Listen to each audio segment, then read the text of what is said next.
Hello there everybody. It has come to my attention that I've been really wrap up heavy recently. It's just the way it's worked out after Christmas, and fitting in all the Christmassy films means that I've been wrapping up last December well into January, and then I'm starting to wrap up January. So I thought I would break up the monotony of wrap-ups with a bit of a catch-up video. I feel honestly as though I'm kind of disconnected from the booktube community at the moment, so I thought I would sit down and just slow down at the pace of my channel a minute and just have a chat with you, because it feels like a really long time since I've done that. So what's been going on with me? To be honest, I'm not surprised that I've kind of lost touch with booktube so far this year. Me and my partner moved at the beginning of December, which, you know, at the time it seemed great because it was like, fantastic, we'll be in before Christmas. But actually, in reality, it kind of just, it was a really stressful experience because obviously we moved and then suddenly it was Christmas, and I just feel like that kind of moving at that time of year completely unraveled me, and it felt like a really long time. It wasn't until sort of into January when I started to feel settled again, and then something that I'm not going to go into, but something bad happened at the start of January, which means that it's kind of knocked me back again, and it's made, honestly, I just feel like I've been disconnected with all the things that I usually do, which is kind of the reason why my booktube has not been the most interesting channel to be on at the moment. I also feel like I'm really out of touch with watching booktube, and I'm very much gravitating towards like day in the life videos or like just vapid content at the moment, to be honest. I can't really focus on booktubers, so that's why I've been such a terrible, or at least I feel like I've been such a terrible booktuber recently. So apologies for that. I do intend to get back on the booktube bandwagon, as it were. I've also, in the same vein as that, been pretty bad with my reading recently. I find that actually I kind of stopped reading, obviously, when we moved house. Things were up in the air, my books were in boxes, and it just kind of fell off the radar, and I got into the habit of watching things on television instead. And it takes me back to something that Mercedes from Mercy's Bookish Musings said in one of her videos recently, which is that she kind of gets out of the habit of reading if she gets into like watching a series or something like that. It's quite hard for her to get back into reading, and that's never happened to me before, but I think it's happened this time around, because I'm still finding now that when I sit down in the evenings, usually I would pick up a book automatically, and that I'd be quite happy to settle in for hours with a book, but now I'm finding that I automatically reach for the remote or reach for, you know, something on my phone, rather than reaching for a book, which is really not a habit that I want to get into. Obviously I watch interesting things, I don't watch crap, but I still feel like it's not as conducive an activity as reading for me, and it's also kind of a new thing that I'm not automatically reaching for a book, but I'm trying to get back into it, and what I'm doing is setting myself like hour-long bursts for reading,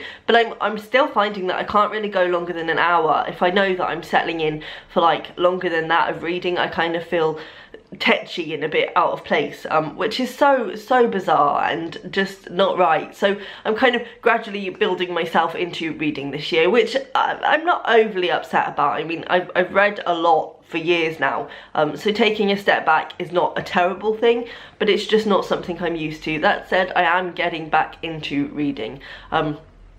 Otherwise, news in life, my writing is going really quite well at the moment, actually. That also got kind of shoved to the wayside when we moved and everything, and all the stress that was happening.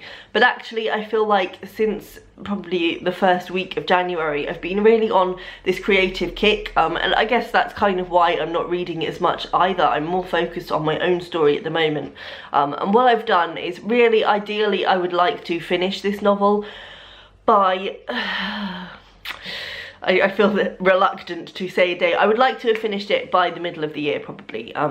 That's, you know, rough draft. I'm gonna have to have loads of rewrites on it and stuff, but at the moment I'm kind of focusing on just moving forward, and I'm still doing a Faber course, and we're kind of at the stage in the course now where even the tutor is saying that at this stage in the writing process it's not useful to keep going back and editing, because that's what we've been doing so far. You know, she's putting the real emphasis on moving forward, and I think I'm definitely at that stage. So I've kind of given myself a unofficial goal of writing 1,000 words every day, which At first it sounded really daunting because when you do NaNoWriMo, for instance, you have to write 1667, I think it is, and it's a really difficult goal to reach when you're doing Nano.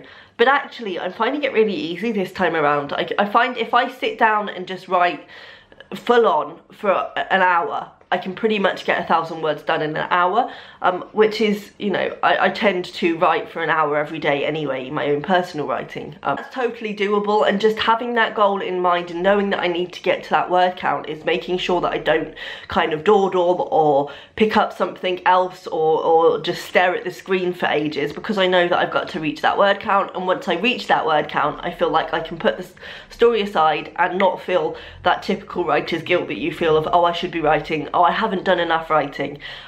Admittedly, I'm a bit worried about the going back and the rewriting at the end of this, because I definitely feel like it's inevitable, I suppose, but my writing's really gone downhill in quality since I've been focusing on word count rather than quality. But then I do think it's important at some stage, you know, you're not going to write a masterpiece the first time around, and if you keep trying to, you're just going to keep niggling over little details, which is what I've been doing so far, and I've got, you know, a solid 3 chapters that I'm really happy with. Probably a solid 5 chapters really. There's 5 chapters that I've already rewritten and reworked and tried to get good because I knew that I was going to be submitting them for my Faber course. But from there, the story definitely takes a dive downhill, and there's now a lot of stuff in there that I don't even know whether I'm going to keep.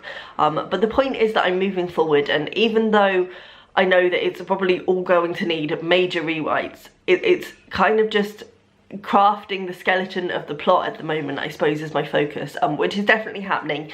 And I've already had some revelations and some chapters that I've kind of written 1,000 words for the day and then put that to the side the next day and written another 1,000 words, which are like a more focused version of where I want to be. So even though everything else in my life is pretty up in the air at the moment, I'm really happy with my writing process, which is positive. What else do I have to tell you? Nothing really, to be honest. That's about everything that's been going on with me. We've got new bookcases. As you can see, I'm very, very excited about them. These are my partner's bookcases and these are my ones. He is much more non-fiction focused, so he's pretty much got all non-fiction up in there. And mine is obviously all fiction. But it was really fun getting some joint bookcases, and they kind of take up the centre of our living room now, which is really lovely. If you've been around for a while, you'll know that when I moved in with my partner, we were living in a kind of warehousey annex, which was all open plan, and there wasn't really any wall space for bookcases.